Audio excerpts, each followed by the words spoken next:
Ladies and gentlemen, welcome to the 1960s April show.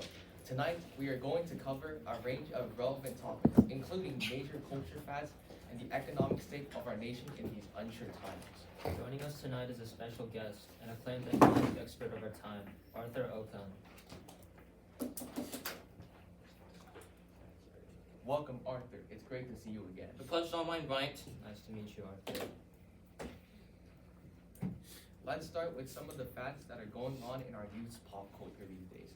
Arthur, what's your opinion on this so-called rock music that has been appearing all over the country lately? Well, Bryant, I do know a thing or two about this rock music. It is incredibly loud, bombastic, and the movement seems to be led by a few vanguard bands, like the Beatles, the Rolling Stones, and the Jimi Hendrix Experience. This genre appears to be a far cry from the elegant and smooth music of yesteryears. Well, that's great, Arthur. These days, California surfer boys seem to be gliding all over the beaches. What do you think about that? Well, the surfer culture these days, with their playful energy and daring activities, definitely demonstrates a shift in our culture from one strict social norms to a rejection of these mainstream approach replacement of the free-spirited lifestyle. Yes, that is one thing I seem to notice about today's fads. Everybody wants to stand out in some way. The same can be said for these biker groups that are showing up and the very colorful outfits of the Make Love Not War protests these days, or as most people call them, hippies. What do you make of that, Arthur? Well, it seems like as the 1960s go on, there seems to be a radical shift from progressivism to individuality. I believe this phenomenon is because of the news becoming more and more widespread as a result of advances in media radio. Over the past few decades, American households have heard about the devastation of these past wars. How are perspectives toward the U.S. war efforts being transformed in regard to this? You know, Micah, after our nation's many periods of warring, the Civil War, the First World War, the Second World War, the Korean War, and now finally the Vietnam War, the nation finally seems to realize that we have shifted in a direction where realizing we're sacrificing too many American lives and too many taxpayer money, especially with this war effort being funded by taxpayers, therefore draining daily American lives. In short, the Americans wanted economic and efficient change. Well, let's talk about that, Arthur. Why do you think our nation is going through such an economic struggle exactly? I believe it is because of the linear relationship between unemployment and productivity. For every percentage point that unemployment falls, GNP rises by 3%. I call this phenomenon the Okun's Law, named after me. This pattern has become prevalent in the U.S. over the past decades.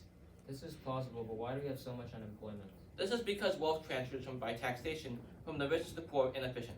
As the poor make more money, they are less likely to work because their transfer payments are reduced.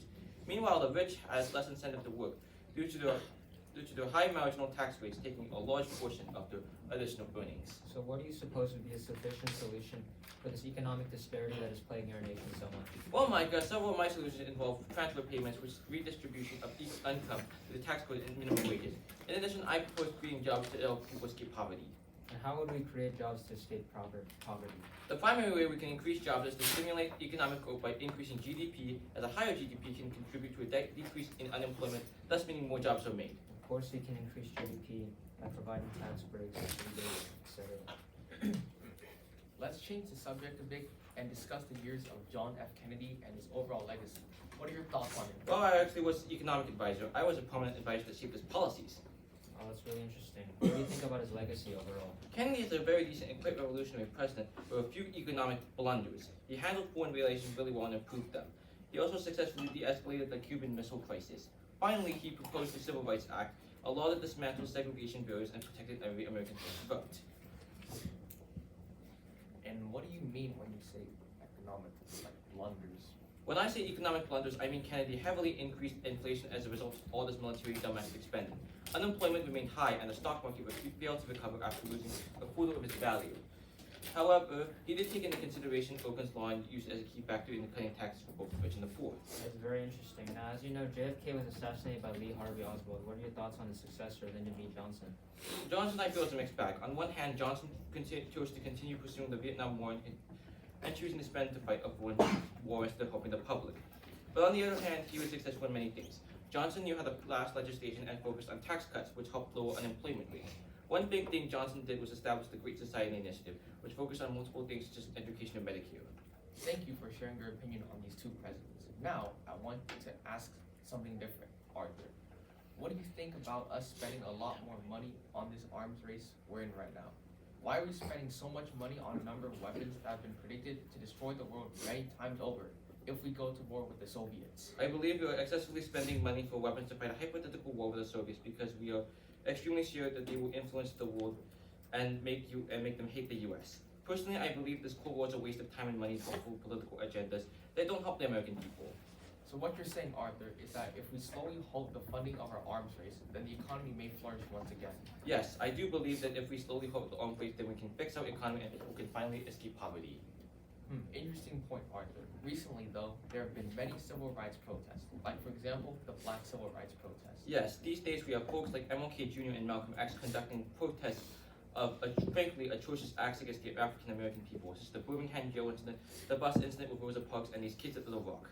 Yes, the societal and cultural climate has been transformed quite a bit to be more equal and diverse. Here we're seeing the emergence of a Black American culture coming out with their own TV shows, paintings, and slogans. Arthur, what about the current gay rights movement? Those folks have also been doing their own protests recently. The current gay rights movement seems to be very adamant about securing equal rights. I remember a few days ago I saw a news report of them clashing with police in a place called Stonewall for 6 whole days. That's interesting. Unfortunately, I think that is all the time that we have tonight. Thank you for coming on the show, Arthur. Good night, folks.